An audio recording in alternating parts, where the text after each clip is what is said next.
Today on the show, we have Maggie Ives from Premier Sotheby's International Realty in Naples, Florida. Now, Maggie is a results-driven licensed real estate professional specializing in Port Royal and Old Naples. As a Southwest Florida native, her local expertise is invaluable.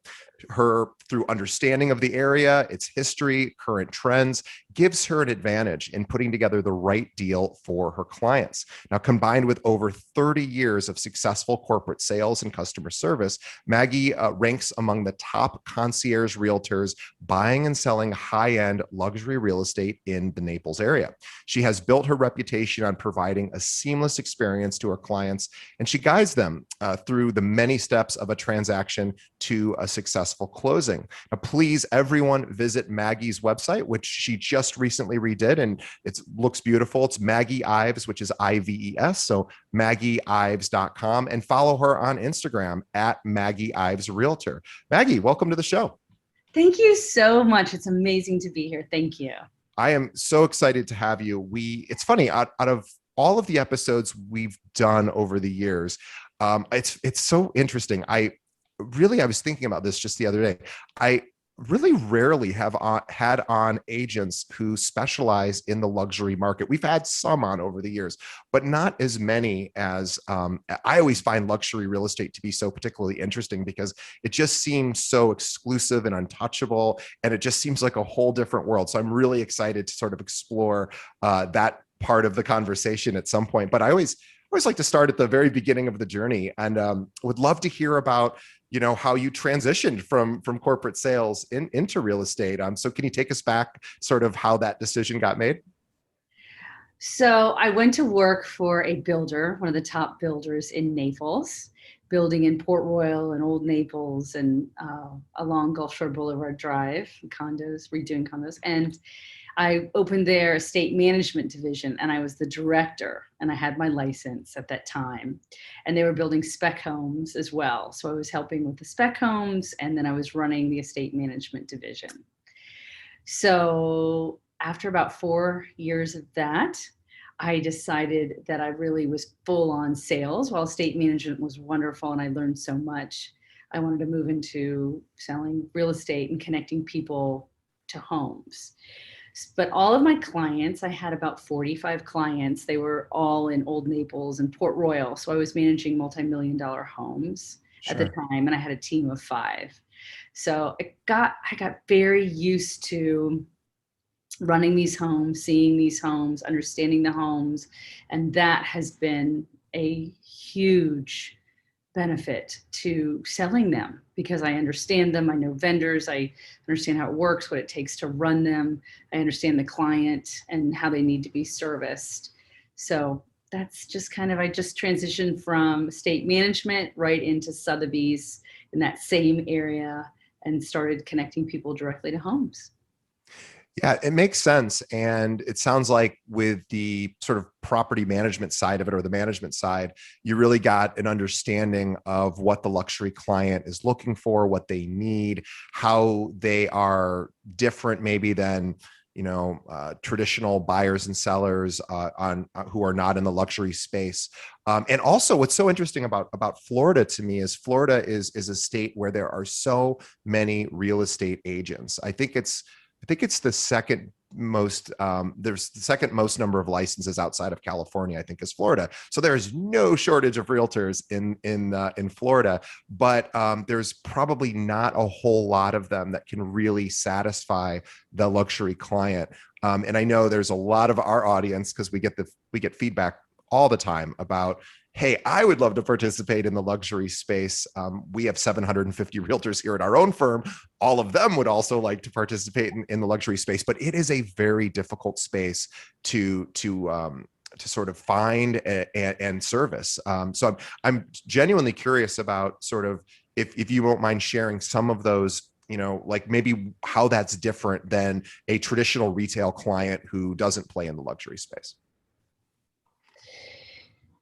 So my client, it's their second, third, fourth, or fifth home or condo, always. Their focus is always on their children and their grandchildren and the experience that they are going to have in Naples, Florida. Sure. It's always about an investment for them as well.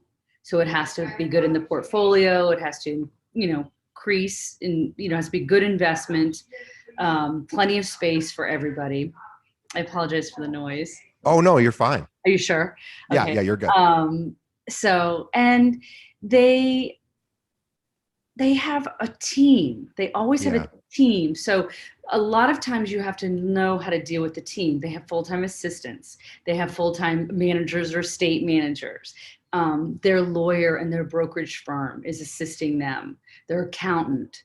So you have to understand that the principal is in the middle, and you're most of the time dealing with the team around them being directed. So it's a totally different type of sale. The less you say is more, the less you say is Sure. better. Sure. Um, and then you have to be very good at communicating, listening, and being able to connect them to where they want to go. You have to feel them almost, and really listen and then hone in. They're not the kind of client where you send them 50 properties or 20 Right. properties. Right. It has to be specific. If and you're not listening, I mean, you need to listen. Like, this is what they want. And people say, buyers are liars, which is, I never It's a say that. crazy thing to say. Yeah. I listen to them always and just try to follow their lead. So my client in my world is the hero, and I am the guide, and I am taking them through this process to get to the end and get them safe in their very new space for their families so they can build memories, all the while building their portfolio. And also too, it's interesting because your clients do have other properties. As you mentioned, sometimes this may be their fifth property, and so they have a certain expectation about how how the realtor should interact with them, with also their team. So in some ways, and I've also interviewed other agents on our show who have sort of similar. They're in the luxury space, and they've said similar things. And I would think, for me, as somebody who isn't an actively producing broker, but certainly is in that world, it seems to me to be a very difficult thing to navigate, because you have to appease not only the client, but also all of their team members, all of which have different personalities, different functions, different jobs, and trying to be a good connector, as you said, is got to be one of the big challenges, I would assume, because there's a lot of people in the decision making chain, I'm guessing, and your help trying to help navigate through all of that. So I imagine that could be quite complicated. It is. It is, and they're moving. They're flying in on their jets. Yeah. They're flying out on their jets. They're here for 3 days. They don't have the normal constraints of a regular person, so they're always on the move. And you have to be very careful if you're emailing or texting. What is their preferred, or the phone communication? Like, what do they like the best, and how do they like to be communicated with? What is their time frame? What are their goals? But you can't ask them too many questions, but you have to ask the right ones in the right way. You're always dressed. You're always in a dress. You're always in heels. My real estate partner is always in a suit. I mean, no matter what we're doing, they come in shorts and their little collared shirt, and whatever they want to wear, and they're in their whatever. It doesn't matter. You are always dressed. My car is always clean. I have a brand new car every year. It has a Yeti in the back. It always has waters and special things for anybody that might need it, because I'm running clients to the private airport, or just kind of anything they need to do. And that's the other thing, is that once you're in this circle, you don't go away. You stay. You drive them to a doctor's appointment if they need it. You pick up the phone and you stay in touch with them all the time. Birthday cards. One of my clients just had a grandbaby. I sent a $150 gift, and I had it custom to them, and with a card. And so it's just very. I had a client that referred me $13 million worth of business, so I flew to Atlanta. I bought a $2,000 Hermes blanket that I knew would be perfect in the home out north, Park City, and delivered it to her with a thank you note. So it's just a whole other world. I have a restaurant down in Naples that I love, and I book the wine room out, and I have brunch on Sundays, and I handpick clients. I create experiences for them. and that helps keep them in the nest. But you keep them, it's you become part of their team, so you Yeah. can't ever cross the line. You're never them. You're Right. never them. I have a billionaire client, and his assistant told me one time as she was getting on his jet, as I'd driven him to the airport, she said, every time she gets up to go on the plane, she says, this might be the last time I'm climbing on this plane. She never know, and he's a Sure. wonderful man, but you just, you just never know, it's just that group. So you're very, very hard to service them, stock refrigerators, um, just, yeah, do anything. And they ask you to do all sorts of crazy things, and you just do it. So Yeah, I would imagine those clients tend to be delegators often because, of course, they have a team. And I'm curious too: is it ever common? Does it ever happen where the actual client, prior to purchasing a property with you, might just send their team in advance, or may not even ever see the property in person? Or do usually does the client actually come to survey the property before purchasing? So I would say 65% survey it and the rest send a team ahead, always, ahead. So that's a great question. Yeah, they're usually, so time is the most valuable thing they have, and Sure. everybody has the same amount of time. So my goal is to save them time. And for example, like when you go into an inspection, normally you get an inspection report, you read it, you look at it, you're like, well, the water here. When you get an inspection report for this client, it goes to their lawyer.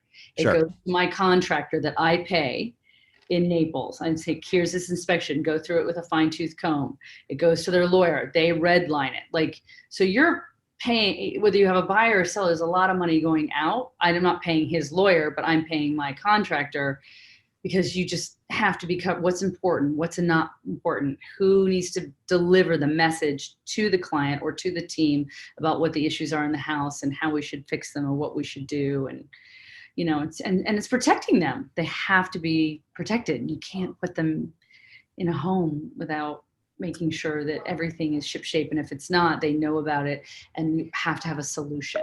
Like, Sure. these three bathrooms in your mind. But And once, I imagine, some of these high net worth clientele that you service, I imagine that, of course, they know each other. I can only assume the referrals that come from doing a good job with these clients is just unbelievable. Why I assume that you get referred, I would assume, to many clients in the same space. I do. I'm very, very fortunate that way. And it was a long time coming. I mean, even though I transitioned, I had these clients in estate management. It was quite the transition to wear a different hat full time, and, transition to that. And a lot of my state, I mean, I had 66 or 4, I had a lot. They already had realtors, they're already dealing Sure. with other people. So it was, just who I could stay on with and who I couldn't. And a lot of lunches, I will tell you, a lot of lunches, more lunches than anything, but dinners, breakfasts, just staying in front of people. And you're also a data gatherer. They want data. They want information. What's going on with the Four Seasons in Naples? What's this? What's that? So I spend a minimum of 30 minutes a day, every day. What's the new data? What's happening? What's being built? And then I spent a lot of time talking to other realtors in my group. What you got? What's going on? Who's this? What's this happening here? So every day I try to make 10 phone calls, and 2 out of the 10 phone calls are to realtors, even, no matter what brokerage. Hi, how's it going? How are your sales? How are you feeling? How's your family? So it took me a while to figure out that other realtors are just as important as your clients. Sure. So Well, it's interesting too, because, and I want to flip over to the sell side for just a moment, because what you said just sparked a memory of mine, where when I was first, I think we only had maybe 15 realtors at our company. We have a lot more now. One of them got I think like a 5 or a 6 million, maybe it was somewhere between $4 and $6 million property to list in the suburbs of Chicago, which is obviously a very nice listing, I'm sure. And I said, wow, when I heard about this, I'm not a practicing agent, so I don't really know what goes into a lot of that. And certainly I didn't know, I knew even less back then. But I said, wow, what an amazing listing this is, and I calculated the commission, and oh my gosh, it was so much money. And I said, you're going to just crush it. And she goes, actually, these are very difficult to sell. And she goes, you don't just throw these on the MLS and wait for the buyers to come walking in. And I said, oh yeah, I guess that makes sense, because there aren't that many people that are just waiting for a $5 million home to go on the market. And when it hits the MLS, they get automatically, sent those emails. She said, no, what I have to do as the listing agent is I actually have to kind of find the buyer. And so what she was saying was something you were mentioning, was talking to other realtors. So when she would get these big listings, she goes, I am pretty much the person who finds the buyer, even though she's not paid to do that. She's like, I am calling every realtor I know who has clients who can afford properties like this. And I'm like, you have to come check this out. She goes, otherwise it kind of just sits there. And so I'm curious if it's sort of similar with some of these luxury properties for you, is how important is it as the listing agent for you to really source the buyers? Very important. That is a big, big deal in my market. It is, you've got to manage the seller. Yeah. And it's always about the portfolio, the money, it's the bottom line. It's all, I mean, it's so business oriented, and you are on the phone with them once a day, if not every other day, talking to them, encouraging them. Every single time a person comes through, you have to call them and let them know what happened. It's just a tremendous amount of management there. And then you're 100% right. I mean, I bring in a drone from Miami and we do a whole drone video. Then I have the whole photographer. Then the floor plans are about $1,000, especially if you do color, sometimes more. Everything you write has to be perfect. Then you're paying for the Wall Street Journal to go in. You're paying for all the Sure. ads. It's going in magazines, Gold Shore Life. And then sometimes we do the video portfolios out of Miami, where I send the video and they make a book out of it. So you can just open the book and you send it to certain people But that's a long way of saying other agents are unbelievably valuable in a listing. I Sure. show up on every single listing, no matter what it is. Even if I'm like at 500,000 or 899, I'm always there. And I go to school on the house. So it inside and out, and it cold. And then I memorize an introduction, like when they walk through the door. Welcome to this, blah, blah, blah, blah, blah. This is the bottom floor. I give a brief overview and I step back. Would you like to tour? Some people want me to lead a tour. And I always walk through and do the tour almost like theater. I love theater in high school, and that's really come into play because it's almost like a play, walking them through and letting them know. And then we do beautiful books to give everybody that comes that are beyond Sotheby's, that has the highlights and talks in depth about the property. So if they're interested, they've got everything at their fingertips to go through. And that's money and time. And, my full-time assistant does that. So, but yeah, listings, and it's expensive. On average, a listing in Naples, I mean, anywhere from 1,000 to, oh God, 15,000 just for a listing. Wow. Just in marketing and getting it ready to, Just getting it. yeah, And I have a real estate partner, and I often bring him in. The optics are very good if it's a girl and a guy. On sure. this level, some men just want to talk to men. Somebody wants to talk to a woman. The houses are so big, it's nice to be able to split up on the showings. So just You, always it's funny stressing. too. Thank you. That is such great information for our audience, because I think even though not everyone, not every realtor plays in the luxury space, a lot of lessons from what you just mentioned really can be applicable to other types of homes. And I wanted to ask you. You talked about this being when you go through and do the tour and the showings, you're there with the buyer's agent and the client and the potential client, and I assume you're telling the story of this estate or this Oh, property. mhm. And Yes, how, and building memory. Yes, it's tricky because you want them to build memories. sure. So you don't want to talk too much about who used to live there. We also really stage it out, like everybody, nothing personal. We try to remove every single personal item in the home, which can be difficult. Sometimes we pre-stage it for every single showing, and then we have to scramble and put everything back. Wow. Yeah, because you want them to Yeah. see their pictures there, and they, just see themselves there. So that's a little tough, but yeah, you are telling the story. There's one agent in Naples that she names her homes. And Oh, I I actually love that. thought about that for a while. She puts a home, and then her books, she titles, she says this is the beach day home on, and so every home, and that's how she has it in her catalog. That's how, so that's an interesting approach. It's not mine. I don't. It's too serious for that for me to sell Mhm. somebody's home. It's too it's too important, but she's done.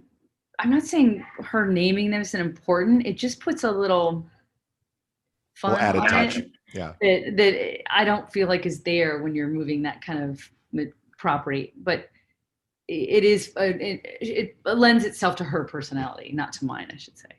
But Sorry. you also said something really important, and it reminded me of one of the top agents here in Chicago who I had on the show a few years ago. Or actually, I apologize. Or no, I did have her on the show a few years ago, and we have about 44,000 agents in Chicago, and she's in the top 10, as far as production, very successful. Play also in the luxury space, predominantly. And I asked her, this is so funny. You'll get such a kick out of this.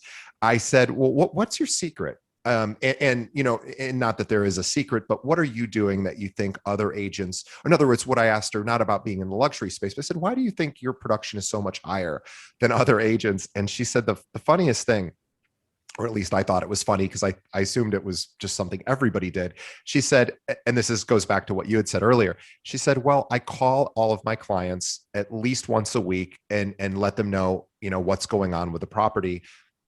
And I said, okay, well, what else? And she said, no, that's pretty much it. And I'm sure there's a lot more things that she does, of course, with her expertise and her marketing. But she said, DJ, you would be shocked at how many agents don't do that. And I think there's a lesson there for all of our listeners. And you contact your clients every day, and Oh, that's what they need and deserve. But I suspect there's agents who don't even call their clients once a week. And that just is shocking to me, when whether they're buying or selling, and not letting them know here's what's going on. And I guess you probably have the opinion, if the client has to call you, you've probably failed them at some point because you're so proactive in calling them. yeah, she's right. That's definitely a difference. Communication, being able to is huge. It's just you've got to communicate. I want to say too to realtors, every market has its challenges, but there's one agent here in Naples, and she works in an area called Golden Gate, and their homes range anywhere from 300,000 to 995. They're single family homes. They're on big pieces of land. People are like, Golden Gate's way out there. They're like 2.5 acres. And she made almost $1 million last year in Golden Gate. And she just has two full-time assistants. She has a wonderful marketing girl. She doesn't dress up like I do, but she has khakis and a super clean outfit and loafers, and she shows up every time. She does not talk to them every day when she's listing, but she has a whole program that they get updated. A different, that kind of Mhm. client seller needs a different type of communication, and she just kills it out there. And Yeah. so I remember hearing about her a couple of years ago, and I just thought, you can do a great job in any market. Like it's Yeah. just, and I can't do her market. I can't, I pull my hair out. I mean, they have a millions of questions, and it's so tricky, and the houses are tricky, and there's wonky things happening, and the land is huge, and there's sewer, and there's wells, and it's very complicated out there. I think her job is much harder than mine, and they need more help. Her clients need a lot more help, getting things done, and title companies, and they have budgets, so they can't pay the $1,000 for the lawyer, and they need somebody that's 350 that's going to do their job well. And in some ways, I think that's even more talent. So I would just like to say that any realtor out there, whatever market you're working, whatever price point, you can kill it. You can just kill it. If you know that's your jam, then and you're in the right spot, then just get it down and go for it. There's millions to be made. There is, and systems, right? And you have amazing systems to ensure that your clients are getting the 100%. the feedback, and the communication that they want and that they deserve. And you said this at the beginning, and it's so funny. I'm so curious because in the luxury space, I really want to ask this question. And there's no right or wrong answer, obviously, but I'm just genuinely curious. When you show up to a listing appointment, and let's say it's a client that isn't necessarily a strong referral, it isn't a slam dunk victory for getting the listing. You have to win the listing. When you show up, some agents, although I think this is less common these days, but maybe in the luxury space it isn't, used to say years ago, well, you show up with a blank pad of paper, you ask a million questions, you write down, and you don't need a presentation. And then other agents are like, you absolutely need a presentation. You need some sort of, visual guide to show, here's what I do. And I'm curious, when you meet with a potential seller, are you bringing material there? Are you just having an informal conversation? What's your process? So I get the referral, and then immediately we start researching the person, the property. There's a whole and then I have a special place that I pay a lot of money that I can really research the person, like where they volunteer, what they like to do. They like horsebacking, back riding. I mean, it's so where they donate their money, how long they've lived in Illinois. So I do a whole in-depth study on how many properties they have, everything. So we get that down. And then if I'm lucky enough, I try to speak to the client on the phone before the listing. And I try to ask just a few questions, just as many as I can. A lot of times they want to tell you something that they think is important. All that's Sure. very valuable. When I have that conversation, it's very quiet. It's behind a closed door, and I'm very concentrated. I'm not like walking to the grocery store or anywhere, or it's sitting in my car with pen and paper. So once I get that leads, if they ask me something, then I'm onto it. So 2 days before the listing, or sometimes 3, I send beautiful flowers, especially if it's a husband and wife, from Kaleidoscope on Fifth Avenue. It's beautiful. It's $200. And I have a beautiful listing packet from Sotheby's. And I've had it custom done. It has my biography, and it has an entire marketing plan that I'm going to do for their home. And that changes from client to client to client, because everything's different. It changes with COVID. There's nothing, it has to be redone every single time I go to a listing. So it's custom for them. So they get this package from me, they read about me, then they read about their marketing plan. They're dying to know, like, how I'm going to list their house. Sure. And I talked about what Sotheby's can do for them, and portfolio and everything. So I have a driver that's dressed, and they deliver all that to them, and it's all wrapped in a big bow with the beautiful flowers. So by the time you show up, I've done all of my homework. Sure. I kind of know what it's worth. I kind of know where we're going price wise. They've read all about Sotheby's, all about me, all about the marketing plan. Sometimes I'll have things circled or arrowed, like, what about this? What about this? And, please talk to me a little bit more about this. And so really, when you get there after all of that, I just relax. And I say, would you kindly take me on a tour of your beautiful home? And then it just comes alive. They walk me all through the home, up and down, and they just want to show the whole thing off. And then we sit down, and we usually talk about price and and I get a feel for what they're thinking. And then we talk it out a little bit. And then they'll say, sometimes you get hired, but sometimes they'll say, you know what? We're going to go move with you right now. I always have a listing agreement with me. It's already written out. Sure. I only fill in the price, and then of course exclusions, but it's all there. It's ready to go. And I also have that to hand that to them. Well, they get it in the pre-listing packet, so they can read the contract before I get there. So nothing's a surprise. Sometimes they say they're going to think about it and get back to me. It just depends. And then I follow up with more questions. The next day, or the day before, how was, just following up. And I usually do that by email, because you don't want to be invasive. Sure. And then you just go, and you get it or you don't get it.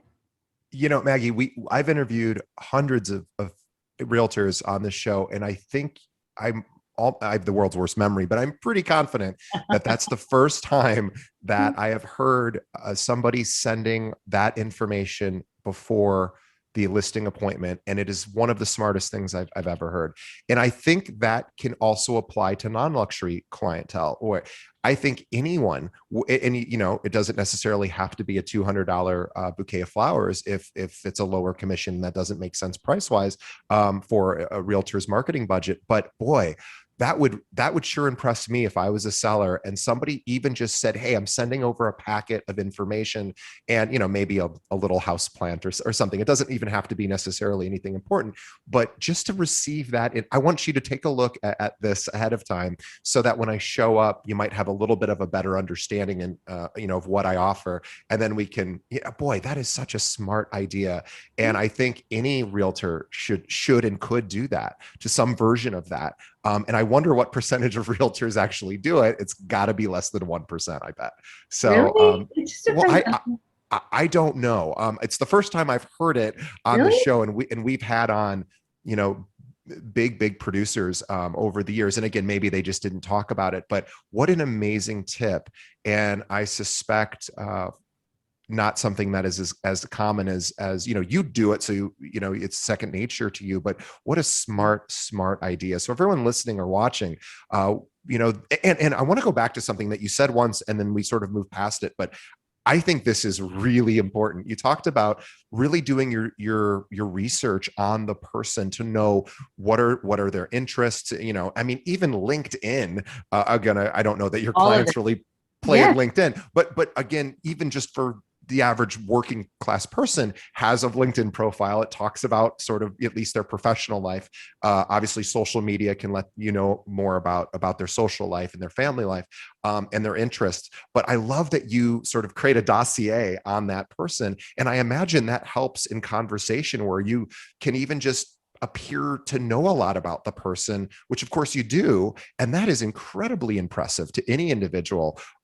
Whenever someone meets them, say, hey, I know that you're really into this. Does that come up a lot in conversations where you're able to talk about that information that you know about them? Yes, I'm careful with it. I'm Mhm. very, very, very Of careful. course. Or I'll lead to it. I'll, lead to it. And the other thing I want to say is usually the day before I go, like the night before, like around 5, 6 o'clock, I always email the client and just say I'm looking forward to the next day, reminding them of the time. And then I send them a virtual, I send them a virtual book.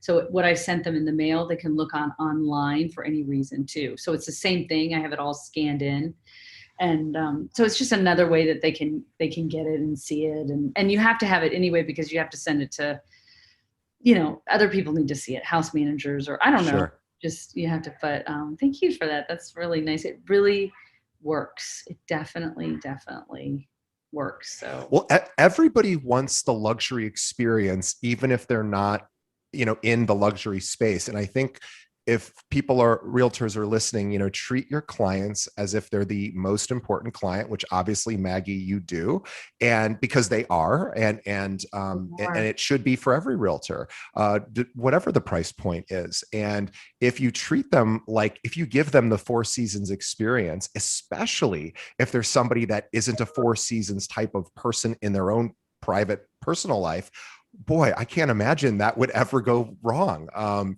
It's everybody wants a luxury experience, and as realtors, we have the opportunity to do our best to give that to someone. And I think that's an amazing lesson for all of our audience to hear. And I wanted to, before we wrap up, Maggie and I were chatting before we got started, and she goes, can I talk about some books that I really enjoy? And I love that. So do you mind sharing a couple of the titles that have really helped you in your business, or just books you'd recommend our audience to check out? So, Ninja Selling by Larry Kendall. I've been to 2 ninja trainings. So if anybody has that ability, just go online. It's a tremendous course. It changed me completely in 2018. It was amazing. So it's called Ninja Selling. So if you can't get to the course, just read the book, but it's excellent. And the It's tapes are like, yeah, excellent. and ninja selling has been all the rage for It's years wonderful. now. And from what top agents tell me, so many of them say it's the gold standard in training. It's so I'm not affiliated with Ninja, but boy, I have just heard it time and time again. So everyone should at least go get the book. Yes, if you can. And then The Go Giver is excellent. I'm sure many of you have read that already, but I don't care. It's a great little book. It's a fast read, but every word of it is phenomenal. And then another book that I love is called Into the Magic Shop. And it's a wonderful book about a neurosurgeon and how he befriended when he was a boy a woman in a magic shop. And she taught him how to think, how to meditate, how to separate emotions from his brain so he could go on and become a neurosurgeon. He was very poor and it was a tough childhood. And he learned how to hold space and think and concentrate. And I think that's really essential in our business, to hold space for people and let them talk. I have a wonderful coach. I coach with the Life Coach School, Brooke Castillo. She's excellent. She has a free podcast. It's out every Thursday. She completely changed my life. And you can just listen to her free podcast and get anything out of it that you want. But she's a very clear thinker, very focused, and she's taught me how to listen to other people, which it's all down to communicating. And of course, Chris Voss, Never Split the Difference. He's the top Sure. FBI Yeah. negotiator. Cherry Metcalf loves him, but I've read his book, I've listened to his tapes, and I've coached with his group. It's so I'm sorry, just to No, I didn't mean to interrupt, but I always forget about that book because it's not specifically a real estate book, but not. it is a book about negotiation. And again, realtors, what do? They negotiate. So it's a must read. I never thought about that. And thank you for bringing that up because everyone should go get that book as well. Yes, wait for, you want the no. You want the no. As soon as you get the no, had a listing for 6.6, I'll just say really fast, $6.6 Sure. million listing. And we were just in there and I was on my 7th showing. And the gentleman said, I could tell he and his wife really loved it. They lived in the neighborhood. And he said, I don't like this. I don't like this. I don't like this. And I said to myself, okay, there's all the no's. Now let's get to the yes. And then I said, da, da, da, da, da. And he looked at me and he went, show me the golf cart garage. And I was like, okay. And we went back out. I pushed the clicker. It went up. He looked at it. He said, I can get one golf cart there, one golf cart there, the 3 cars there. And I had an offer in 30 minutes. That's He had to amazing. get all the no's out. And so normally before I read Chris's book, I'd hear no's and I would think it was over. But Sure. when I heard his no's, I thought we're more in. And that in sales, that made me go, okay, we're headed towards the yes. Let's help him get there. So instead of my brain shutting off and going, okay, my next listing, I went, oh, here we go. Let's get the yes. Well, and you probably hear the word no a lot, and not because of anything you haven't done correctly, but just because these are people who are used to being, I imagine, very exacting. They have very specific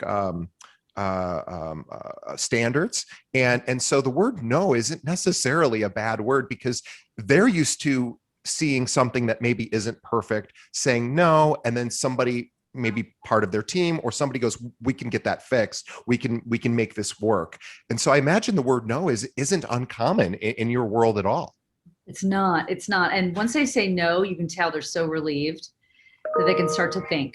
Like they're like, okay, I'm off the hook. I said no. Now, what do I really think? Can I afford, where am I going to move money from? And then because they're off the hook and their wives are like, okay. And then the magic happens. So anyway, Oh, I love that. Don't be afraid of the no. It's funny. My girlfriend was looking to buy a car. We were down visiting my parents for Mother's Day this last weekend. And so we all went out to this car dealership where my father's friends with the owner. And so I suspect we probably got, nice treatment, and the manager came over and there was going to be no negotiation, which of course in car sales is usually the most uncomfortable and the worst part because you feel like you're getting ripped off and it just feels uncomfortable. And so he's like, guys, here's what I can do.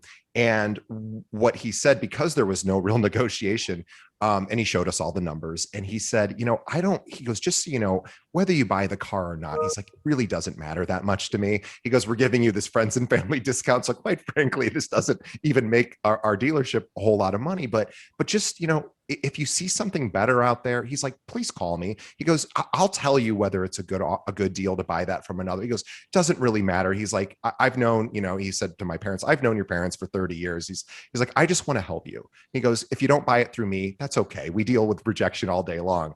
And I thought, boy, that was one of the smartest sales pitches I've ever heard, because it made me want to give him that business, because I thought, oh, all you ever want in a service person is somebody that you trust and that you like. And I now trusted and liked him. And in an industry, car sales, which doesn't typically have a lot of trust, right? We always kind of walk in going, I think I'm getting screwed, or at least you're worried that you might be getting screwed. And so I think what you just said is so important, because this idea of listening to somebody and getting to a level where they trust you because you're telling them the truth.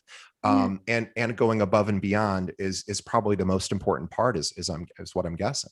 hmm Every day I wake up and when I do my writings and say my prayers, and I just say, who can I serve today? How can I serve? Find somebody that I can help today.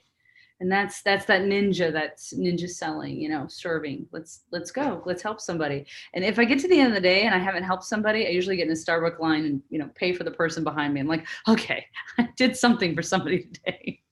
So, but yeah, it's a great story about the cars. I sold cars for about 7 years at Lexus. So I understand that was a really good selling ground.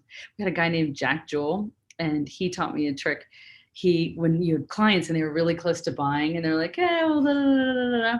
So I would always say to them, I would say, guess what we're giving away today? We're giving away ice cream. And I would have really wonderful boxes of ice cream. And then you'd give them the ice cream in this special bag, and then they'd have to go home. They couldn't go shop you. Oh, I love that. And then I would always call them when they got home, and I was like, thank you so much for coming in, da, da, da, da, da. And their kid was usually eating the ice cream, and then we'd usually put the deal together. Oh, So I love that. they had to go What a home. smart idea. That's an old car trick, but I incorporated it, and it really worked for me. And I it got love Ben it. and Jerry's. So Well, yeah. So maybe if you have a listing and you're doing an open house or something, give everyone ice cream on the way out so they have to go home oh my and they gosh, can't. that's a great. Well, Maggie, I could talk to you all day. You were just a wonderful realtor. Of course, you're an amazing success. You were actually referred to us from one of our other guests, Chris, who we recently had. In fact, I think I just pushed his episode live today. So funny. And we are so grateful to have you, and I really love your you being able and willing to share the experience of working in the luxury space. It is absolutely clear to me why you thrive in that space and why you're so successful. And I would also just mention, because we have so many realtors from all over the country that listen to our show, if you have high net worth luxury clientele, or just really anyone that may want to move to Naples, and you, of course, maybe don't service that area because you're in a different state or a different part of even Florida, and you want your clients to work with Maggie or somebody that she knows that she can refer to, how should our agents get in touch with you if they have someone for you? I would love to speak to any agent for any reason. And you can call me direct, 239-910-2581. Chris Reed with Ardor SEO did my website. He's amazing. It has He is amazing. and he's incredible. And if you go right to my website, MaggieIves.com, my phone number's there, my email's there. It's super easy to get in touch with me from there. We've designed it so anybody can reach me. And please, I would love to hear from you for any reason about anything. I love talking to my fellow realtors. It's amazing. So Well, it's very generous of you, and you will probably get some emails and phone calls from our great. audience, and I hope hopefully, so. yeah. And one thing we didn't really talk about, but the reason I brought that up is since Maggie plays in the space where her clientele often have other homes in other parts of the country or in different countries, the relationship she has with other real estate professionals is really critical, because it's a real two-way street where I imagine you're sending your clients to other realtors when they're looking in other areas, and of course vice versa. So please get in touch with her. Let's build those relationships between realtors. It is a cooperative industry, or at least it should be. So let's do that. So on behalf of our audience, we want to thank Maggie for being on our show, spending time with us, which I know she does not have. She is that busy. She is that successful. And she found time for us. We're so grateful for that. And on behalf of Maggie and myself, we want to thank our audience, the listeners and the viewers, for continuing to, well, not only listen to this episode, but, continuing to support our podcast. And if you are interested in supporting our show, the best way to do it is just tell a friend. Think of one other agent that could benefit from hearing this great interview with Maggie. Send them a link to our show. The couple ways to do that: if they don't listen to podcasts, just send them to our website, which is keepingitrealpod.com. Every episode we've ever done, you can stream right from our website. You don't need to have a podcast app, just listen there. Or if they are a podcast person, have them pull up their podcast app, whichever one they use, and do a search for Keeping It Real and hit the subscribe button, and we'll keep producing episodes like this. So Maggie, thank you so, so much. And also, please, everyone go visit Maggie's website to see what a really nice realtor website looks like, which is MaggieIves.com. And please also follow her on Instagram. See how she talks about her properties and her clientele, which is at Maggie Ives Realtor. Again, that's IVES. So Maggie Ives Realtor on Instagram. And you can find all of her social media on her website as well, MaggieIves.com. Maggie, thank you so much for being on the show. Thank you. I appreciate it. Oh, we do too. All right. All right. All right. We'll see everyone on the next episode. Okay, bye.